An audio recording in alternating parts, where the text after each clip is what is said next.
যে দোয়াটি পড়লে আপনি যা পড়বেন তাই মুখস্থ হয়ে যাবে, জীবনে আর কখনো আপনি বলবেন না। আপনি যা পড়বেন তাই আপনার নলেজের ভিতরে ফিট হয়ে যাবে, আপনি কখনো বলার চেষ্টা করলে বলতে পারবেন না।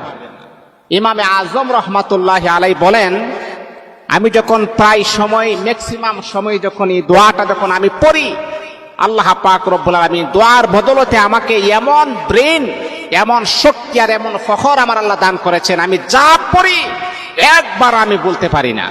দোয়াটি হচ্ছে আল্লাহুম্মা ইন্না নাস্তাঈনুকা আলা তাআতিক। এই দোয়াটা পড়বেন।